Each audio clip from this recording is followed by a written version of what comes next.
Hello and welcome to this week's special. This video is being made because of the Mercedes EQS, which has now been revealed, and in this video we're going to do the usual, talk about its practicality, its price, its design and its interior, and whether it's actually a rival for the Model S. So let's dive right in.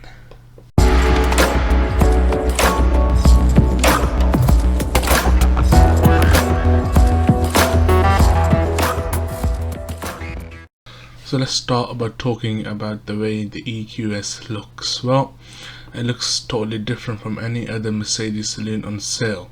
So rather than a long flat bonnet and a rounded roof like an S-Class, the whole car looks like one great big curve, especially from the side, and the pop-out door handles really add to this smooth look.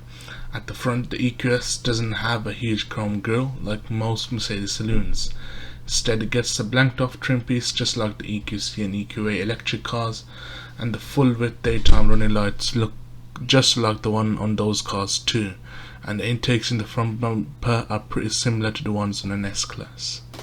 At the back, the brake lights stretch the whole width of the car just like those on the Porsche Taycan or an Audi e-tron GT. You get 19-inch wheels as standard, but you can pay extra for wheels up to 22 inches in size, and there's also an optional two-tone paint job if you really want your EQS to stand out. Now we come to the main hyped up feature of the EQS, and that is its interior.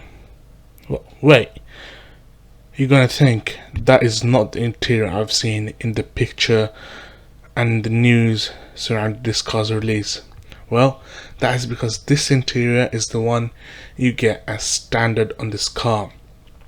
The interior shown in articles and newspapers is actually going to cost you extra, but even though it will cost you extra, in my opinion, that is a must-have option and extra, because without that, the car just looks like a normal S-Class from the inside, and you're not gonna know you sat in something special if you don't have that option.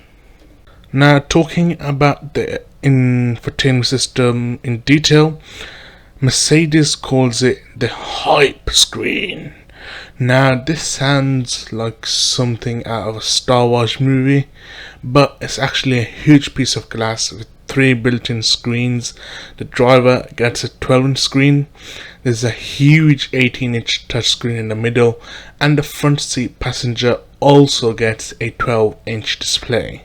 The system has the latest version of Mercedes infotainment system, so it comes with all the usual smartphone mirroring such as Android Auto and Apple CarPlay and satellite navigation features, and it has an upgraded Hey Mercedes voice command feature that can understand 27 languages and even remember your voice pattern.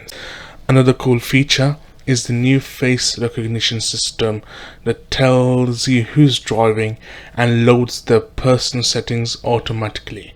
It can also detect if you're trying to look at the passenger's display and automatically dims it to make it less distracting. And speaking of passenger displays, you can also get the EQS with a pair of 12-inch screens in the back, just like an S-Class, so no one feels left out. Talking about backseat passengers, as well as standard, you get a 3-seat bench across the back, just like a normal saloon, but if you pay extra, you can have the sort of armchairs of the S-Class, and those can recline and extend the bases and massage and all sort of functions, but they do come at a sort of heavy price.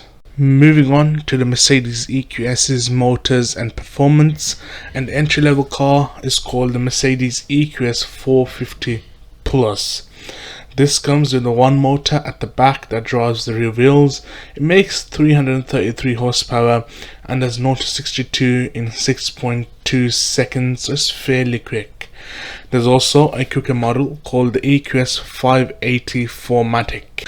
This 4-wheel drive version comes with 2 electric motors that produce 523 horsepower, which is enough to do 0 to 62 in 4.3 seconds. Mercedes is also cooking up an AMG performance version of the EQS. No performance details on that is available just yet, but it will have 761 horsepower. Now, if you look at the horsepower and performance figures of the Mercedes EQS, you can see that it's somewhat behind the Model S, which has 1000 horsepower and crazy sort of numbers, 0 to 62 in like 1.99 seconds or even less. But the performance of the Mercedes is more than enough what you can use on the road. I mean, you're never going to use 0 to 62 in less than 2 seconds on the road, whereas 0 to 60 in like 4 seconds, that's, you can use them more on the road and actually in real life enjoy it more. Finally, we talk about the EQS's price and its competitors. Well, the EQS will start from around £90,000, which is quite a lot of money. However, it gets you a lot of car, a lot of technology, a lot of comfort, and a lot of style, plus performance for your money. As for competitors, well, the key competitors currently, before the BMW i7 arrives, are the Tesla Model S, which is around the same price, the Porsche Taycan, which starts, the entry-level models start cheaper, but they sort of go to the same price and above if you go for the high-spec versions, and the Audi e-tron GT, which is around the same price as well. Well, what do I think? Well, I think the EQS kicks all of these cars out of the park. It's just astonishingly good and astonishingly amazing. And if the BMW i7 wants to beat this or have a chance at beating this, it needs to be astonishingly good as well. Thank you for watching. Don't forget to like, subscribe and share. See you in a couple of weeks' time. Goodbye.